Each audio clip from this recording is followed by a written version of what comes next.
Entonces hoy vamos a continuar con nuestro estudio que venimos haciendo acerca de los hechos del siglo XXI, y el tema para el día de hoy es un tema que hemos puesto por título, que le he puesto por título Asepsia Cristiana, y tiene que ver con muchas cosas que están pasando en la actualidad, cosas que tienen que ver con la forma como los cristianos de alguna manera nos hemos ido aislando, nos hemos ido distanciando de un poco del mundo secular. Y por eso nos hemos vuelto irrelevantes de alguna manera. La cultura secular tiene pues un deseo sincero y creciente por la verdad, pero pues han encontrado o ellos se ven un poco, digamos, desprotegidos en el sentido de que el cristiano, pues hemos descuidado esto. No es que ellos tengan falta de interés por el evangelio en un momento dado, porque vivimos en una cultura que tiene sed de conocer la verdad. Pero el problema no es que realmente no haya falta de interés por parte de ellos, o que el evangelio no se esté, digamos, no valga la pena exponerlo como corresponde en esta época, sino el problema es que los cristianos nos hemos vuelto irrelevantes, así como dice ahí. No hemos continuado interactuando con el mundo real. Y los cristianos a veces nos ponemos a responder preguntas que el mundo no nos está haciendo, o hablamos en un lenguaje que el mundo no entiende.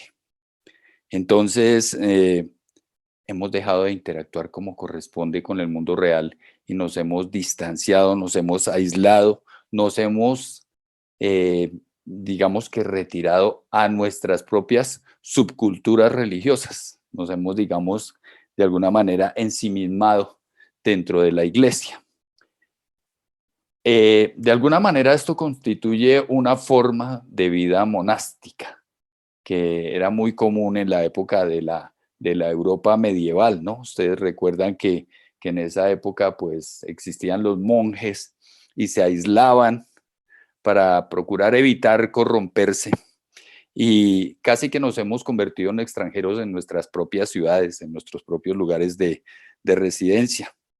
Y el hecho de que en esa época existieran esas culturas o esas tendencias a la vida monástica, son parte de la historia del cristianismo. Eso ha ocurrido como parte de la vida cristiana.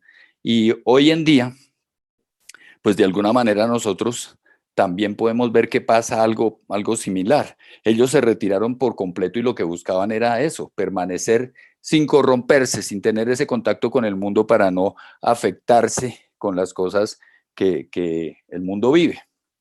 Pero pues lo que nos ha mostrado es que a lo largo de la historia, pues siempre el pueblo cristiano ha buscado como alguna forma de aislamiento, y hoy en día tenemos unas versiones más sutiles de lo que es ese aislamiento monástico, ¿no?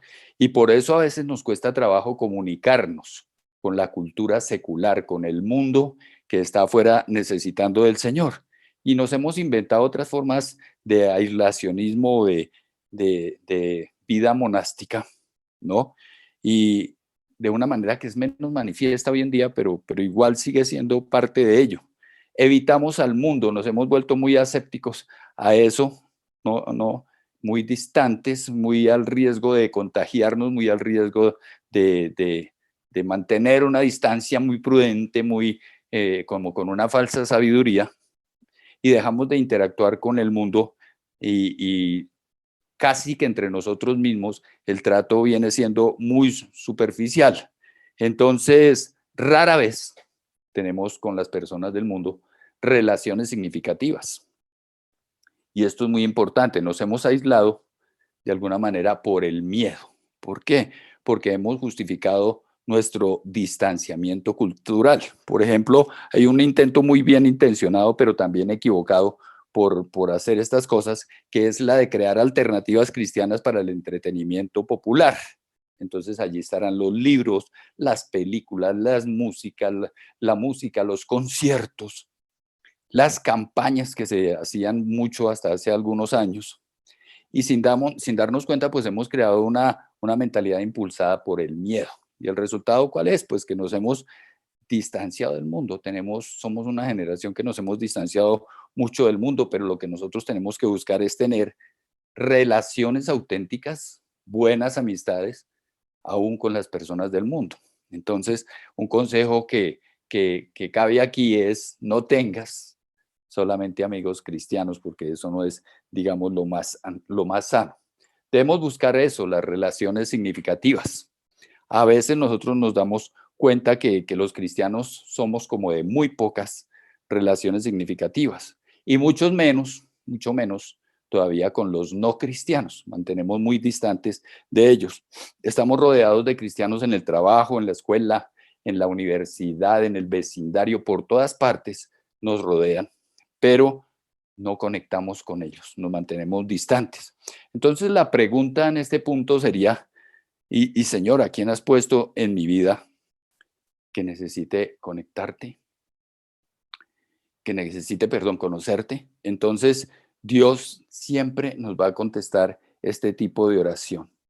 Y a veces lo que descubrimos es que nuestra sociedad actual es una sociedad muy sola, como lo hemos venido hablando a lo largo de todo este seminario de Hechos del siglo XXI. La sociedad actual es una sociedad muy solitaria. Y nosotros somos seres comunitarios porque nosotros fuimos creados así por Dios y necesitamos tener buenas relaciones, relaciones significativas, nos convienen. Entonces, también podemos aprovechar estas relaciones para compartir el Evangelio. Y tenemos que entender que la necesidad más grande que tiene el mundo actual es la de la comunidad. Pero el mundo secularizado ha experimentado una epidemia peor que la que hemos vivido recientemente, esa pandemia, que es la epidemia de la soledad. Una encuesta que se hizo hacia el año 2016 mostró que el 72% de los estadounidenses reportan una sensación de soledad. O sea, es algo, digamos, que forma parte del mundo actual, de la sociedad actual, algo que se está viviendo, que se está experimentando y que está causando grandes daños, grandes estragos en el mundo moderno.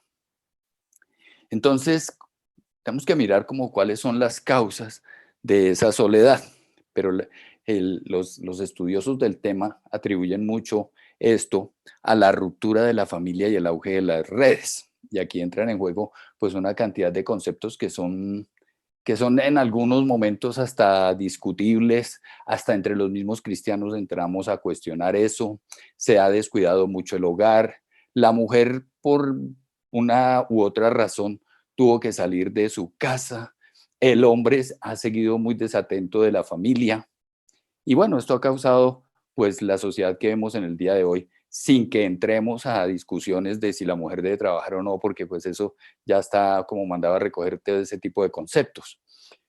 Pero sí se ha descuidado la familia, se ha delegado esa labor de levantar los hijos, pues a personas que no son las más idóneas. A veces los padres delegamos esa tarea, la descargamos casi que por completo en los colegios, en los profesores.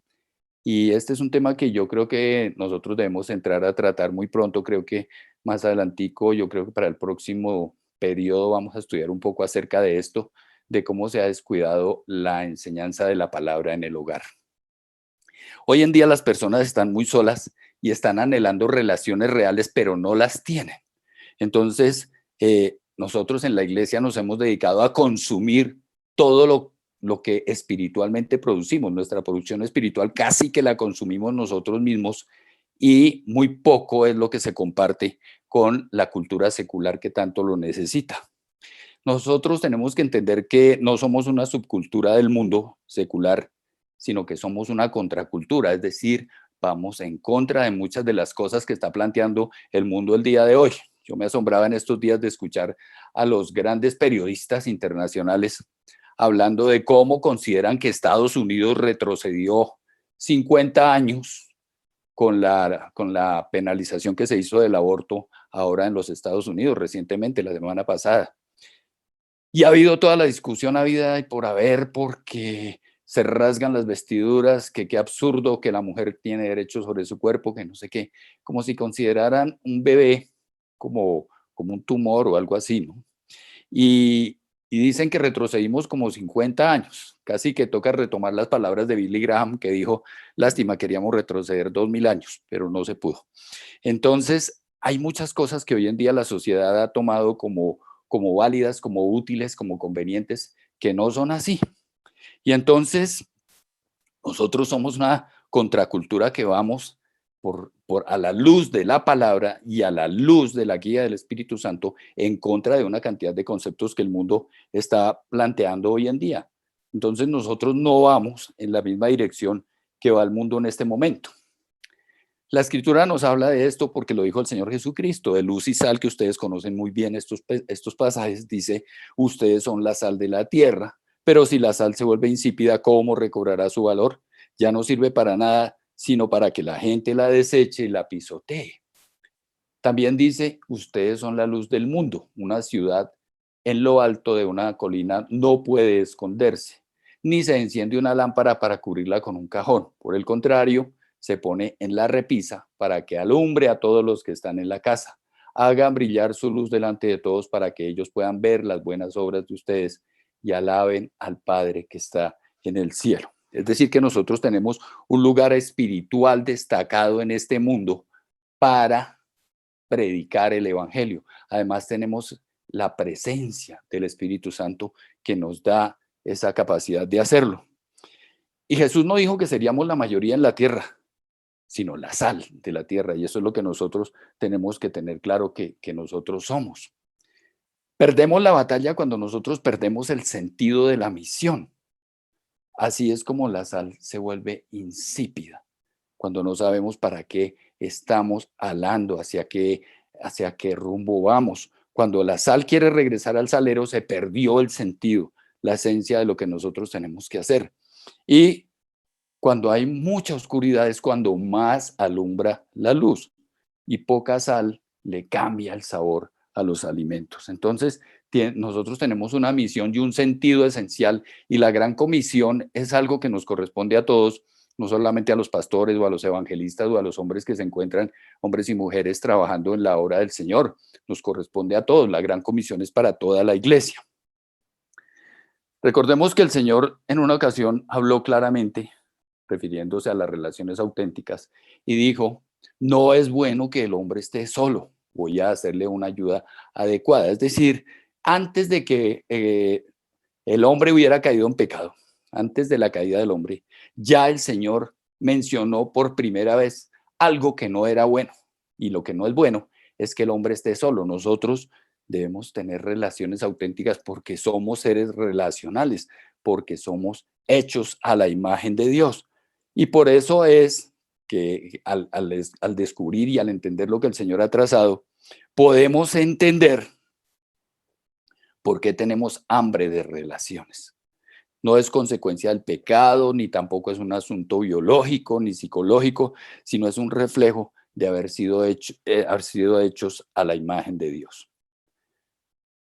Hay algunos conceptos que podríamos llamar extraños. Hoy hemos querido nosotros cambiar las cosas. La cosmovisión dominante del mundo actual es el humanismo secular, que lo veíamos desde el principio, de cuando hemos estado trabajando en este seminario, cómo el humanismo secular ha sido, digamos, como el generador de toda esta mentalidad que tenemos hoy en día, sacar a Dios de la ecuación, ¿no? Entonces, se han reducido hoy las relaciones a ser un medio para obtener un fin, es decir, tenemos relaciones con las personas con el objetivo de obtener algún beneficio de ellos, con una intención meramente utilitarista, ¿no? Entonces, palabras como sacrificio, condescendencia, servicio, hoy son conceptos extraños, conceptos que suenan como, como fuera de perdón, conceptos que ya hoy en día la gente ni considera, les parece absurdo eso, ¿no?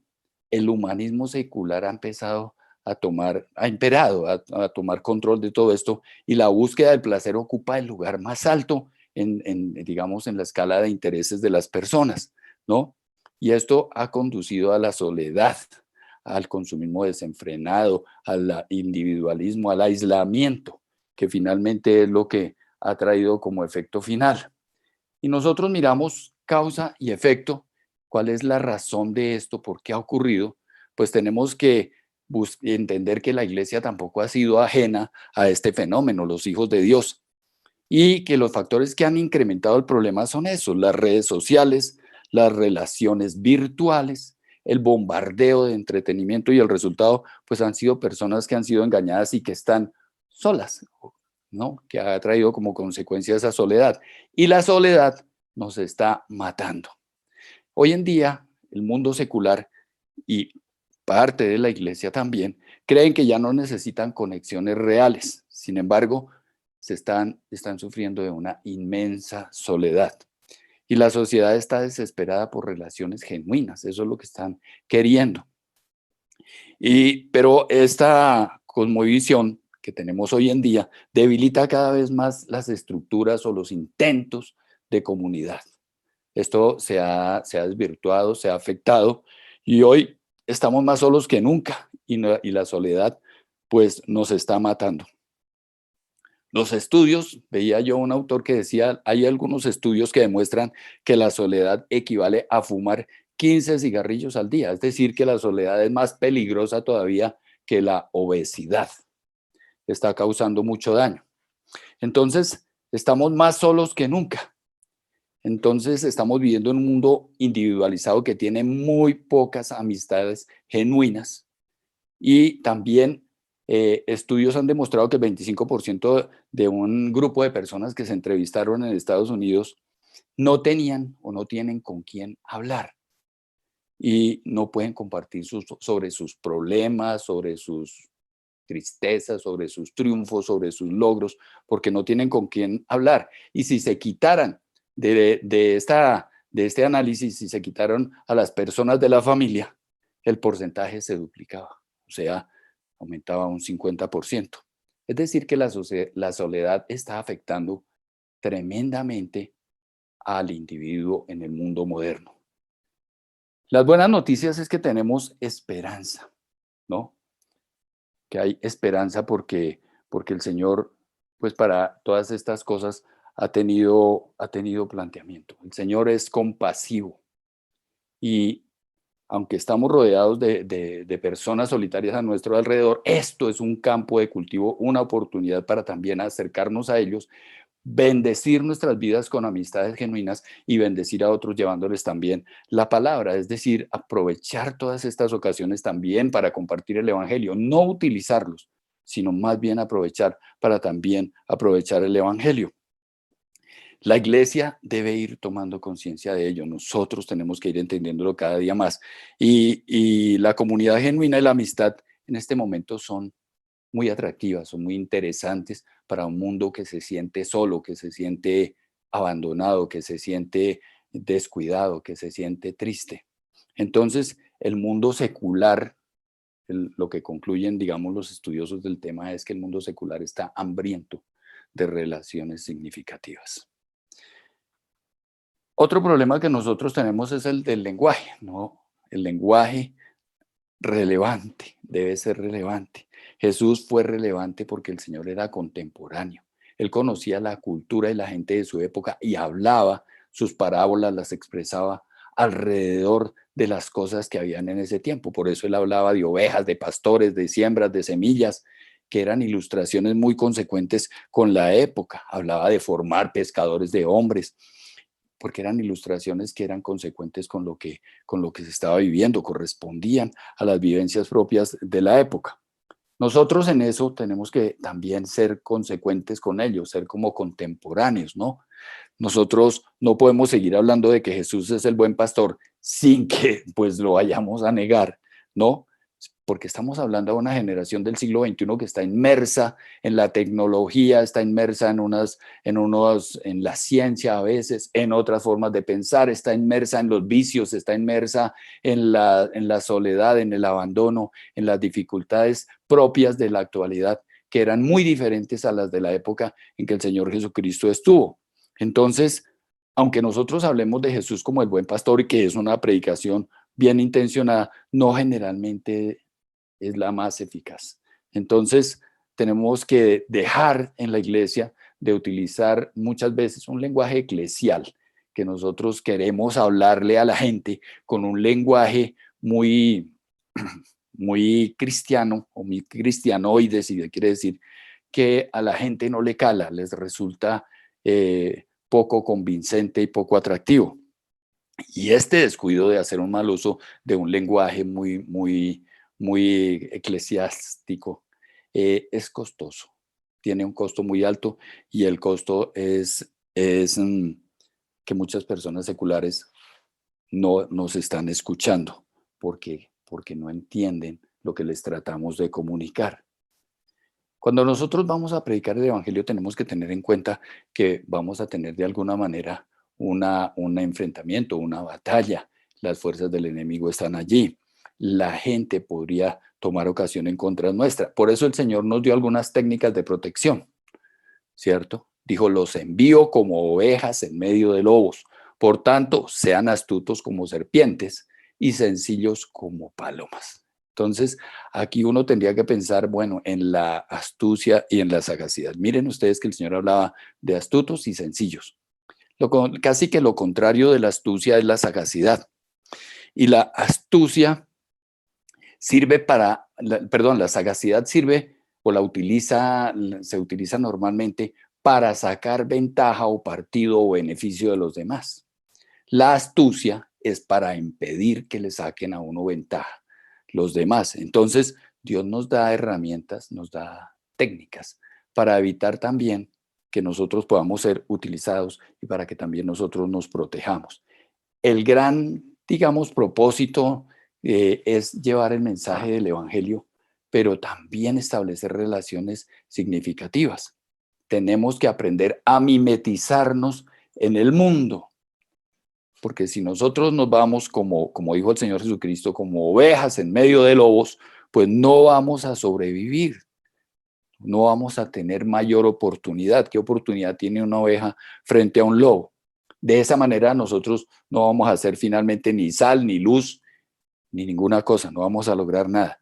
Tenemos que tener en cuenta que la serpiente es astuta, es sigilosa, se sabe cuidar, evita dar oportunidad de que la atrapen, ¿no? Entonces, nosotros no tenemos que ser una subcultura que con un lenguaje muy eclesial, con un lenguaje muy religioso, vayamos anunciándole a todo el mundo que somos una oveja y que aquí estamos, pues nos van a devorar vivos, ¿no? Entonces, tenemos que ser de alguna manera ovejas disfrazadas de lobos, penetrar en la sociedad, en las condiciones del mundo actual y poder de esa manera llevar el mensaje, como una especie de infiltrados, parecer uno más de ellos, pero en realidad teniendo clara nuestra asignación, la tarea que nosotros tenemos, que es la gran comisión. Estamos designados para afectar una cultura secular que no está interesada en Dios. Y esta es la astucia que nosotros debemos tener para poder llevar el mensaje del Evangelio. No debemos estar promoviendo los valores como unos fundamentalistas, ¿no? Que lo hacían en una época a gritos. Todavía hay muchas personas que pretenden llevar el mensaje del Evangelio así, gritando, pero esa no es la forma. Seguramente no nos van a escuchar, ni el lenguaje ni la forma les va a agradar.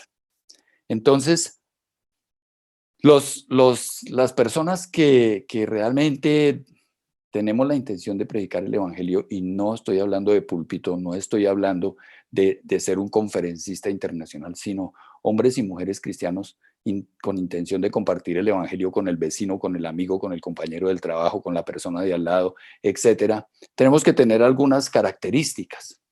Primero que todo, nosotros no debemos tenerle miedo a los lobos, tampoco debemos ser ovejas por dentro, es decir, ser como lobos por dentro y ovejas por fuera. No, nosotros ni tampoco santurrones que tratemos de aparentar lo que no somos, sino que seamos genuinos, ¿no? Con una gracia de parte de Dios que es la que nos hace sorprendentes, es la gracia del Señor la que nos da esa capacidad de ir en contracorriente a lo que va el mundo, sin ofender, sin herir, sin maltratar a las personas, y entender y tener claro que somos una contracultura, con esa astucia que solamente el Señor nos da para poder ser, en medio de un mundo que se está perdiendo en esta soledad, luz y sal, y llevar el mensaje.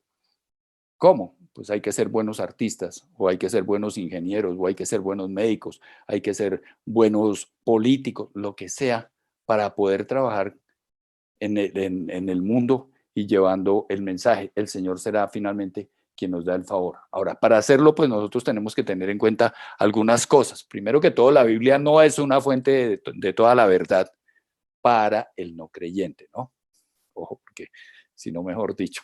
Pero para ellos la escritura es simplemente una obra literaria, un libro más, un libro sin mayor sentido, sin mayor significación. Nosotros no podemos partir del hecho de que ellos consideren a la Biblia como la verdad absoluta.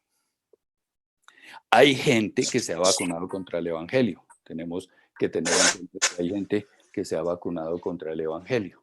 Entonces, a veces eso nos afecta, porque si no lo tomamos en cuenta, pues nosotros vamos a perder de vista la forma de llevar el mensaje. Bien, muchos no quieren saber nada del Evangelio, ¿no? ¿Y por qué pasa esto? Porque hay ovejas que siguen mirando el trasero de otras ovejas y han querido traer los lobos a la iglesia, es decir, buscando llevar a la gente a la iglesia en vez de ir a donde están ellos.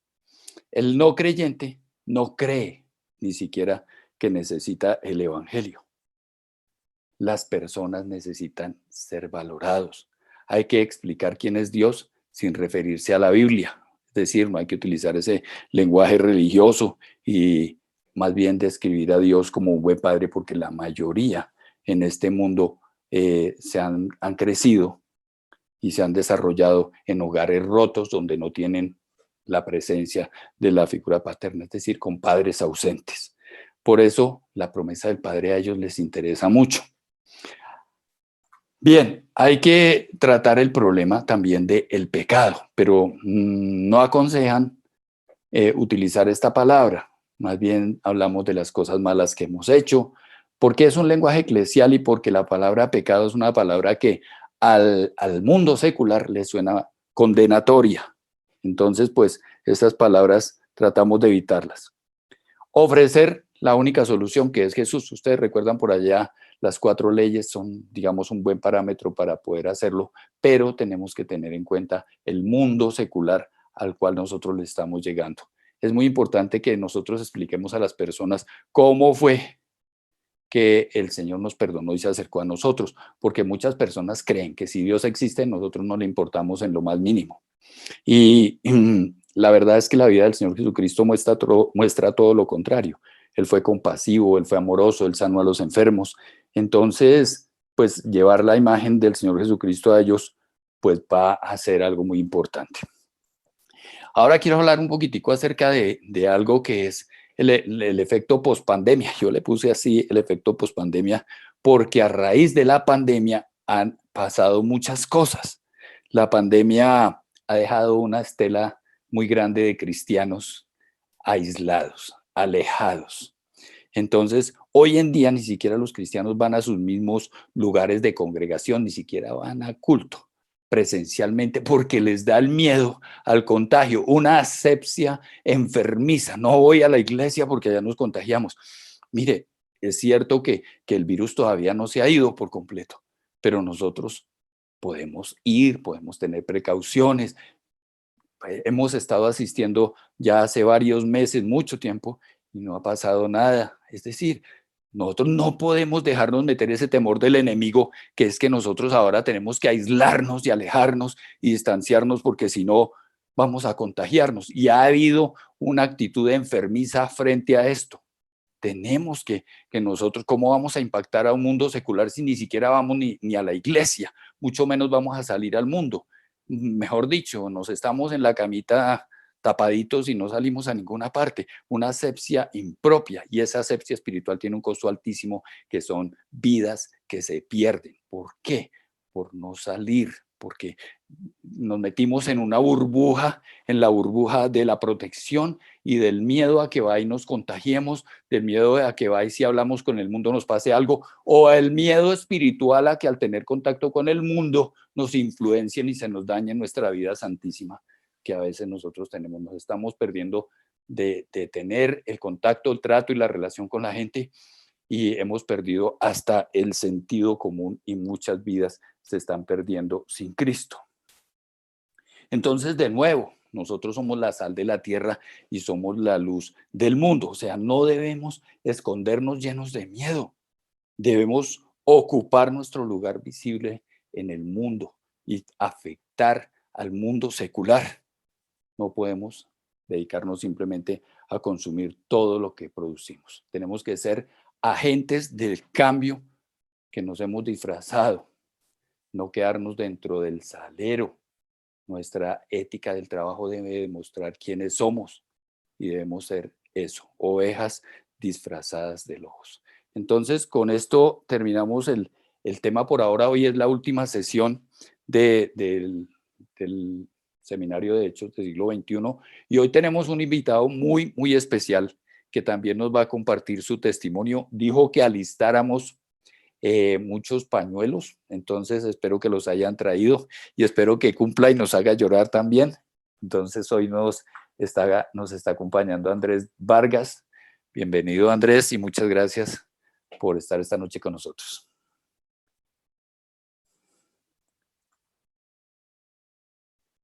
¿Aló? No tienes audio. No tienes audio, Andrés. Ya, a ver.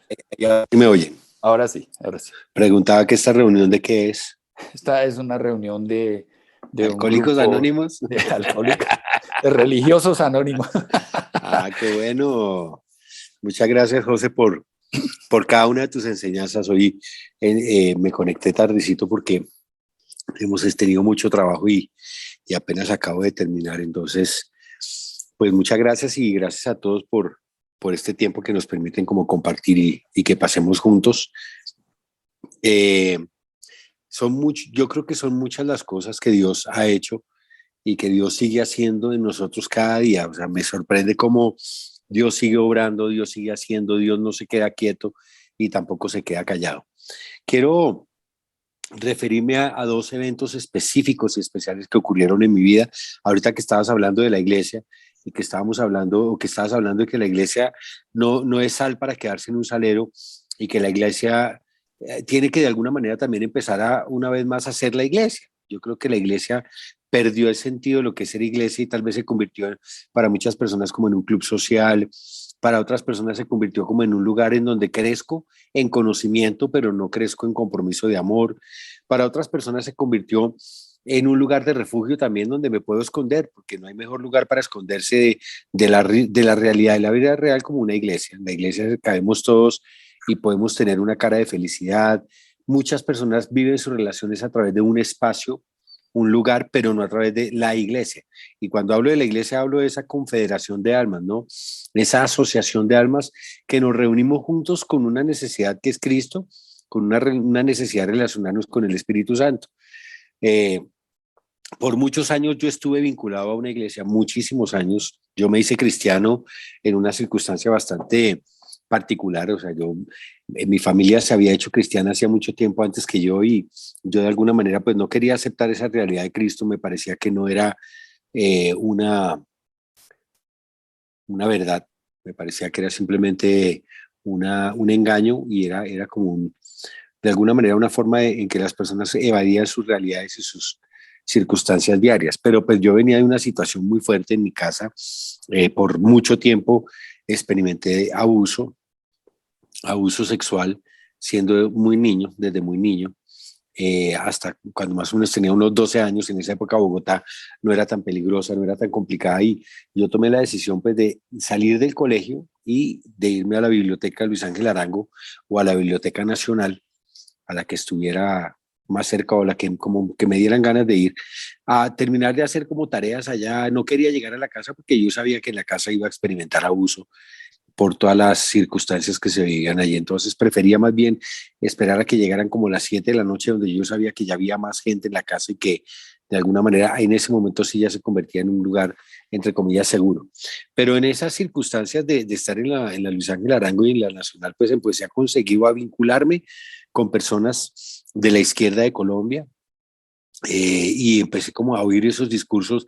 En esa época era la MOEI y la ANAPO, los movimientos fuertes. Ya después, más adelante, derivaron en lo que se conoció como la UP y que después fue eliminada pues por ser partido de izquierda. Y bueno, ustedes ya conocen un poco más la historia de lo que es la patria en la que vivimos.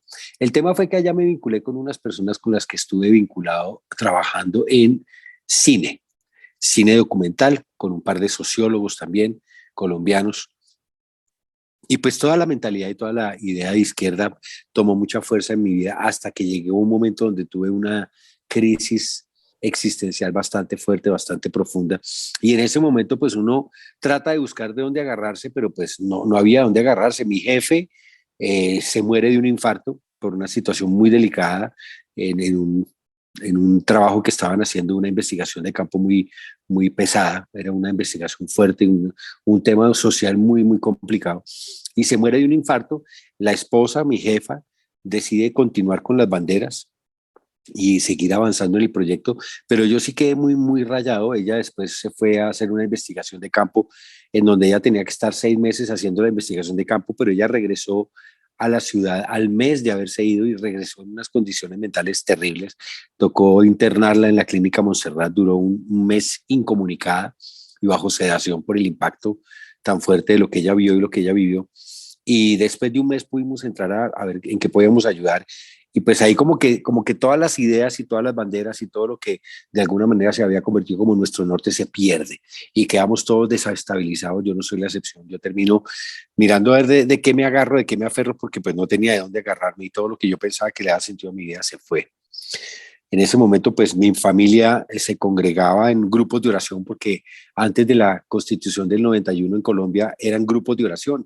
Creo que la única iglesia que estaba como establecida y que no estaba completamente establecida con papeles y documentos, todo era el Tabernáculo de la Fe y la Iglesia de Filadelfia. De resto, las otras eran como iglesias como subrepticias, ¿no? Como que trabajaban, no que fueran escondidas porque eran visibles, pero como que no había una legalidad. Entonces les tocaba constituirse como fundaciones sin ánimo de lucro para poder funcionar como iglesias en Colombia. Entonces eran grupos de oración y me acuerdo que en ese grupo de oración pues mi mamá y mi papá asistían, mis hermanos también asistían y en ese grupo de oración conocí a una persona. Bueno, fui porque yo estaba de verdad muy mal, estaba necesitado de una respuesta y necesitado de un piso porque todo se me había ido. Y me fui, me acuerdo que mi hermano Fabricio me invitó a un grupo de oración, me fui al grupo de oración y me sorprendió como el nivel de gente y el nivel de conocimiento que tenían las personas que allí estaban. Me sorprendió muchísimo y para mí fue como una sorpresa muy grata la persona que me compartió de Jesús. Bueno, tengo dos personas que fueron impresionantes. Eran la familia Rodríguez, Titina Rodríguez, Fabiola Rodríguez y el hermano que no me acuerdo cómo se llama. Pero bueno, con ellos me reencontré ahorita en un viaje que tuve que hacer a Houston y bueno, fue una belleza poder, como poder darle las gracias y decirles de frente valió la pena. Pero estuvo también en ese proceso Camilo Bedoya, que hoy en día es pastor de la iglesia Semillas de Vida. Y me acuerdo mucho que al terminar la reunión yo salí de esa casa, eso es un apartamento, me fui caminando a mi casa porque era relativamente cerca y yo quedé supremamente cuestionado y me acuerdo que mi oración fue, bueno, si usted realmente existe, necesito que haga un milagro y necesito que de verdad mi vida cambie. Y me acuerdo que yo decía, o sea, no puede estar peor mi vida en este momento. Y empezó a llover y me fui caminando y era un aguacero de esos aguaceros de Bogotá que no paran, que las calles se vuelven ríos. Y recuerdo que fue maravilloso esa lluvia porque yo terminé llorando por dentro y llorando por fuera, o sea, fue liberador. Y llegué a la casa y al otro día me desperté y para mí fue como que la vida la veía de otra manera. Sin embargo, me formé y me crié en una iglesia en donde de alguna manera la estructura piramidal lo lleva a uno a creer que la iglesia es lo que no debería ser, ¿no? Un lugar donde de pronto te están midiendo por tus por tu desempeño, que están mirando o están buscando de alguna manera cierto nivel de perfección en las personas y como que de alguna forma, aunque se hable de la gracia, pues no existe como tal la gracia. Y la relación con el Espíritu Santo, recuerdo mucho que era también muy controlada. Era solo algunas personas tenían la posibilidad de orar por otras personas y de orar utilizando los dones del Espíritu Santo. Lo interesante de todo, y el otro día hablábamos con Nati eso, lo interesante de todo es que había, me acuerdo, una persona que era como de las pocas que estaban permitidas que diera palabra profética en la iglesia, que era Ignacio Guevara. Y recuerdo mucho que siempre que iba a Ignacio Guevara y daba una palabra profética, siempre me la daba a mí. Y era chistoso porque pues, yo trataba de irme a lo más profundo para no ser visto. La verdad, nunca me ha gustado como el tema de ser tan evidente. Y ni tampoco me ha gustado como la búsqueda de poder. Pero era interesante porque donde fuera que me metiera, allá llegaba Ignacio Guevara a sacarme, a darme una palabra, y me dio unas palabras que me sorprendieron, porque no era lo que yo buscaba ni era lo que tenía en la cabeza. Todos los conflictos que yo había vivido por el abuso que había experimentado cuando niño, bueno, es un tema súper fuerte y complejo.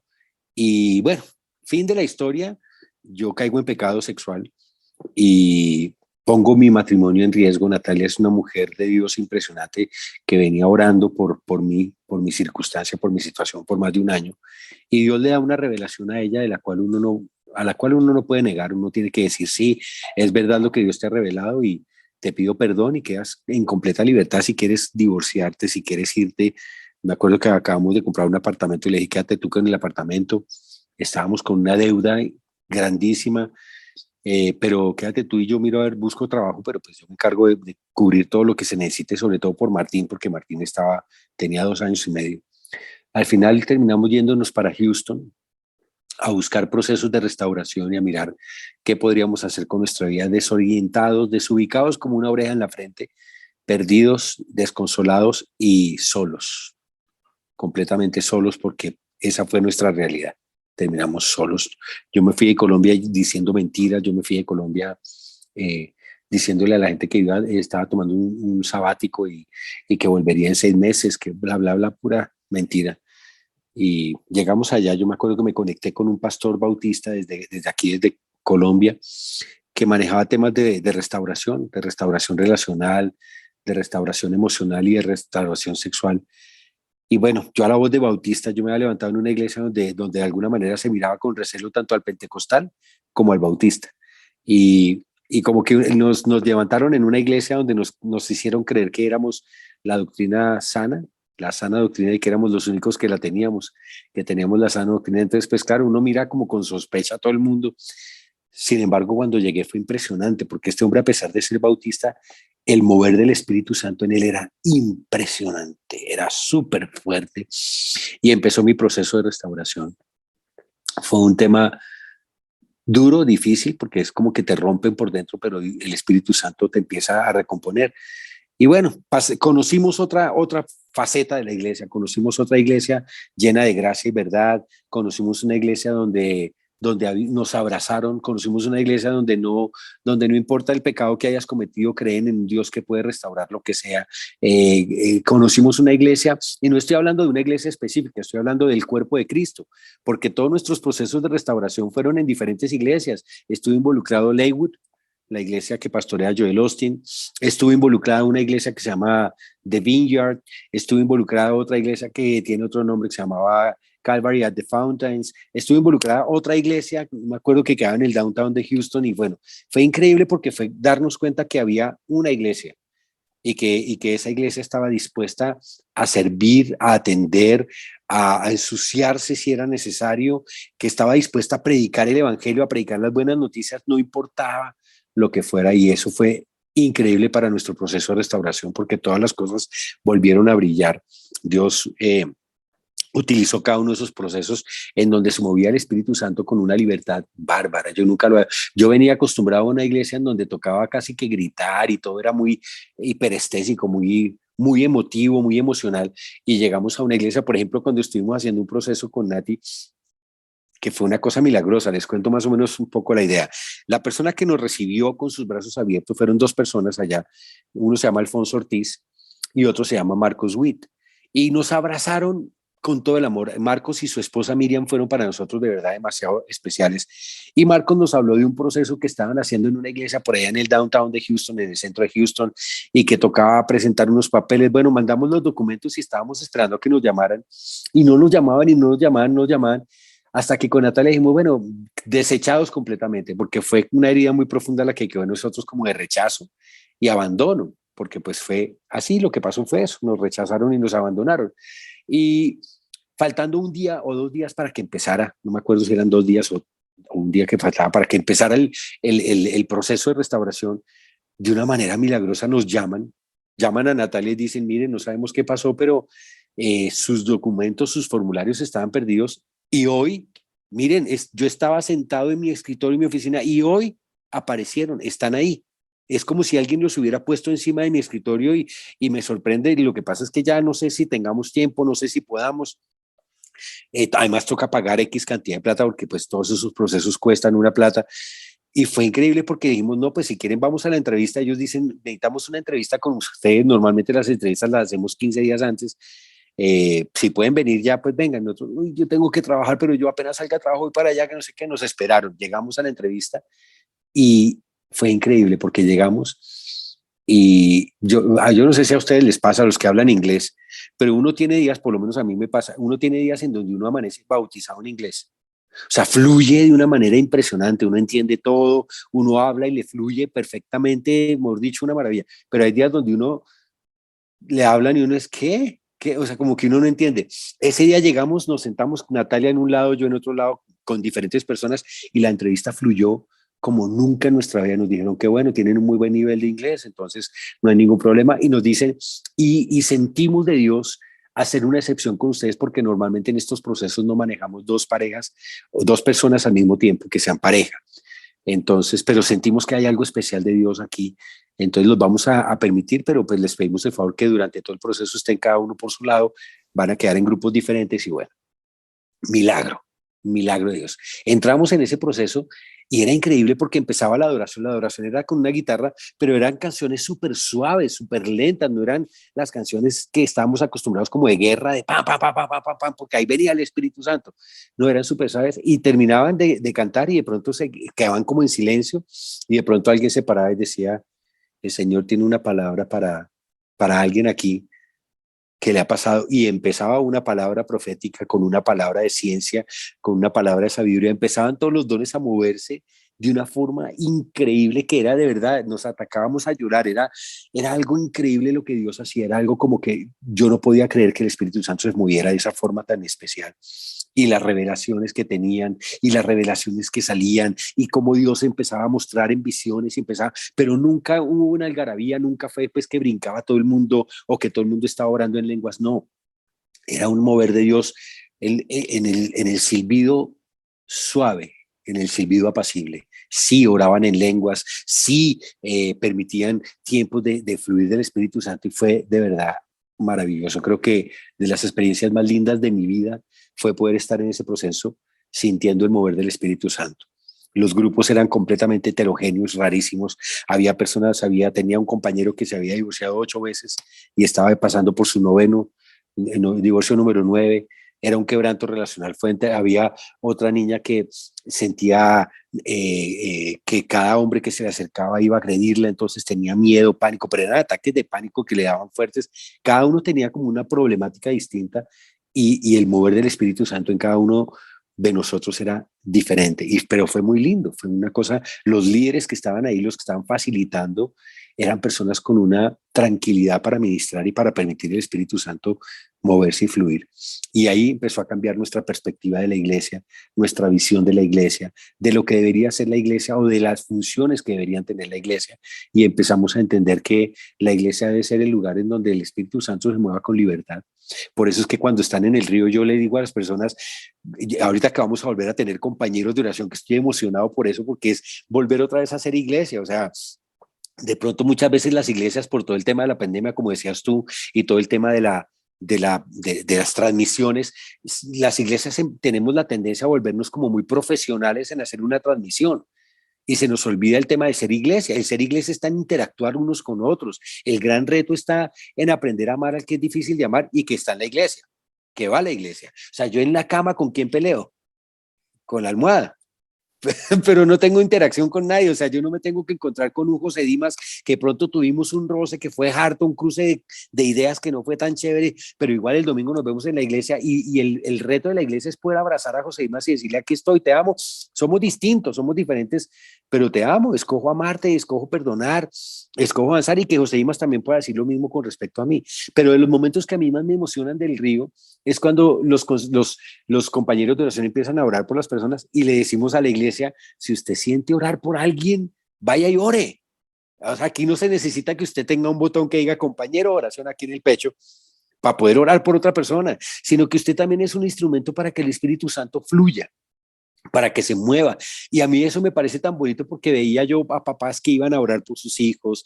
Incluso ocurrió varias veces que hijos iban a orar por papás, amigos que se encontraban oraban el uno por otro sin necesidad de estar ahí al frente como compañeros de oración y creo que eso es parte muy importante de lo que es ser iglesia, un espacio donde permitamos que el Espíritu Santo se mueva y transforme. Fin de la historia, mi vida fue transformada, mi vida Dios restauró muchas cosas, no puedo decir que soy perfecto y estoy completo en Cristo, pero que todavía me falta mucho pelo para el moño, sí, todavía hay muchas cosas que todavía tengo que seguir trabajando, hay muchas otras cosas que cuando uno empieza a hacer procesos de sanidad interior aparecen y brincan y uno dice, uy, yo no me había dado cuenta de esto, no me había dado cuenta de lo otro, pero lo que sí creo que fue cambio rotundo y radical para mí fue mi vinculación con el Espíritu Santo. La forma en que me vinculo ahora con el Espíritu Santo es distinta, es fresca, es nueva. El poder preguntarle, como nos ha enseñado Kerry Wood y Chiqui, ¿qué quieres decirme hoy? El ser un poco más intencional en orar en el Espíritu, el ser un poco más intencional en que si Dios me da una palabra para una persona, ir y dársela a esa persona, ir y orar. Si Dios me pone en mi corazón que tengo que orar por alguien por sanidad, voy y oro por sanidad. Creo que mi relación con el Espíritu Santo ha cambiado completamente mi fluir. Fui sanado de mi pasado de abuso sexual de una forma maravillosa, o sea, como poder descubrir las raíces, poder descubrir los dolores, las heridas, los chichones, perdonar a cada persona que hizo eso contra mí, que yo creo que también es un milagro, cuando tú puedes darte cuenta que realmente has perdonado. Me he encontrado con varios de los agresores, me he encontrado con varios de los abusadores y ha sido muy chévere como poder verlos a la cara, mirarlos a los ojos y decir, ya te perdoné, ¿sí me entiendes? Ya te perdoné, porque muchos han venido a pedir perdón. De hecho, les contaba también el otro día que hace como un año y medio me entró una llamada de Nueva York, pues de larga distancia, el celular, y yo, tan raro. Y de pronto me empiezan a hablar, no, lo estoy llamando desde Nueva York, usted tal vez no se acuerda de mí, pero yo soy fulanito de tal. Cuando me dijo el nombre, yo me acordé de mí. Yo, uy, Dios. Y me dice este hombre, con esto termino, me dice este hombre, yo me hice cristiano hace 8 años, estoy viviendo en Nueva York hace 15 y con mi familia, toda mi familia y yo nos hicimos cristianos hace 8 años. Y desde que yo me hice cristiano, todas las noches lo tengo a usted en mi mente y lo tengo a usted entre mi pecho y espalda. O sea, para mí ha sido difícil hasta que empecé a buscarlo, lo googleé y encontré que usted ahora es pastor en una iglesia en Bogotá que se llama El Río. Eh, Seguí buscando y fue muy fácil conseguir su número de celular, que eso también me parece a mí de las cosas más divertidas del mundo entero, porque hay personas que dicen, no, es que usted, mucho acceder a usted debe ser difícil. Si una persona a través de Google logró contactarme, imagínese eso. Pero lo interesante fue que este hombre me dice, yo lo llamo porque yo llevo 8 años, bueno, realmente tengo muchos más años de llevar esta carga, pero desde que me hice cristiano llevo 8 años mirando la forma de poder ubicarlo para pedirle que me perdone por lo que yo le hice. Wow. Yo tengo esposa, tengo hijos, mi vida cambió, Cristo vive en mi corazón realmente y no sabía cómo buscarlo y cómo encontrarlo y ahora que lo encuentro usted no sabe la alegría tan grande que me da poder decirle perdóneme. Y para mí fue, dígame si no es, José Dimas, dime si no es obra del Espíritu Santo, dime si no es el Espíritu Santo el que pone esa convicción de pecado en el corazón de alguien y que lo mueve a buscar la forma de conectar para poder decir perdóneme. Claro, en todo mi proceso era una de las personas que yo ya había perdonado y para mí fue muy liberador también poder decirle, claro que te perdono, ya te perdoné, pero si lo quieres oír de mi boca, te perdono y le doy gracias a Dios porque mi oración fue una respuesta para mí, porque mi oración siempre ha sido, Señor, que te conozcan, que todas estas personas te conozcan, que todas se puedan encontrar contigo. No les deseo el mal, no les deseo que les pasen cosas malas, al contrario, deseo que les pasen cosas buenas, que se encuentren con Cristo, porque eso fue lo que pasó conmigo. Yo soy también una porquería de persona en muchas áreas, en muchos aspectos, pero yo creo que mi vida, al encontrarme con Cristo, tomó un rumbo diferente y eso es lo que yo quiero que les pase a ellos. Todo el proceso siguió y continuó y todavía continúo sanando, continúo. Tú, José Dimas, eres también testigo fiel de que yo todavía sigo en mi proceso y también tengo momentos en donde yo creo que hay días en donde tú también quisieras cortarme en cuadritos, en cubitos y meterme en una olla express, pero experimento el amor de Dios a través tuyo, a través de Consuelito, a través de tus hijas. Experimento el amor de Dios a través de cada uno de los líderes y a través de cada persona que llega. Todavía tengo chichones y se notan en mi forma de relacionarme, en la forma en que a veces me encuentran las personas de pronto alterado, me encuentran como apático o antipático, pero estoy en mi camino y sé que el Espíritu Santo sigue guiando mis pasos, sigue guiando mi caminar. Mi matrimonio fue restaurado. Si Dios lo permite, algún otro día les contaremos esa historia a los que no la conocen, porque sé que muchos la conocen, pero mi matrimonio fue restaurado finalmente con Natalia. Natalia pudo por fin perdonar y soltar el dolor y Dios nos regaló un hogar hermoso. No es perfecto, tenemos muchas diferencias, muchas. O sea, yo sé que yo me voy antes de la gran tribulación, Natalia se queda hasta la mitad. Esa es una de las diferencias que tenemos, pero, pero el amor de Dios fluye entre nosotros y hemos entendido el reto de escoger la alegría cada día y escoger la vida cada día. Todo lo que ustedes quieran ha pasado en mi vida, intentos de suicidio, eh, como dicen los gringos, you name it, todo lo he tratado, todo lo he intentado. Y lo único que ha traído paz a mi corazón ha sido la relación con el Espíritu Santo, la vinculación con Él. Sigue vivo, moviéndose en nuestros corazones, guiando cada paso y llenándonos de su amor y de su victoria. Entonces espero que me vuelvan a invitar otro día para contar el resto de la historia, porque es que media hora es muy, muy cortico, muy, muy rápido. Ah, bueno, ahí tiene tiempo, ahí tiene tiempo. No, yo soy de esos súper puntuales, ya faltan 2 para las 8. Sí, no, pues yo qué quería decirte, me parece asombroso ver la obra y el poder del Señor en tu vida y cómo el Señor utiliza las cosas, las voltea en beneficio, porque mira cuánta gente hoy día se está beneficiando de la visión, de la mentalidad, del enfoque que adquiriste en todo ese mover allá en Houston, porque el resultado es el río. Y la iglesia del Río es una iglesia que tiene apertura total a la gracia, que no es lo que uno ve. Yo tengo, pues puedo decir que tengo muchos años en el Evangelio y he pasado por varias iglesias, pero nunca ve uno esa apertura, esa libertad que uno busca y que es lo que el Señor quiere, porque las iglesias someten a veces a la gente, las tratan de manipular con el miedo, las tratan de manipular con conceptos manejados de la palabra, pero al río le ha llegado un agua fresca muy, muy diferente. Y a mí me parece maravilloso ver cómo el Señor utiliza las cosas, las aprovecha en beneficio de todos, porque a través tuyo, mira cuánta gente a través de Nati está siendo beneficiada en esta iglesia del río, porque todos nosotros somos bendecidos por esa visión que el Señor te ha dado y les ha dado a ustedes de lo que es el verdadero evangelio. Muchas gracias. Pero mira que de todas formas es todo el equipo, ¿no?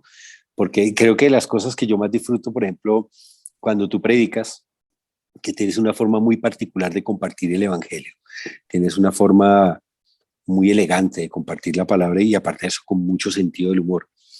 Es parte del río. O sea, el río no es solamente Andrés y Natalia, el río es José Dimas y Consuelo, el río es Luis Guillermo y Tere, el río es los que están ahorita en la alabanza, la alegría que sentíamos el domingo de ver a Luchis, a Luisa Viana después de todo el proceso que pasa de cáncer, verla otra vez ahí, sentir una vez más la presencia de Dios a través de su voz, Camila, los Juan Felipe, todos los que están ahí, Diego en producción, el equipo de producción, o sea, cada persona, es que todos, este fin de semana en el encuentro, ver a todo el equipo de consejería, vida libre, los facilitadores, los intercesores, es todo el río, no es solamente un par de personas como Andrés y Natalia.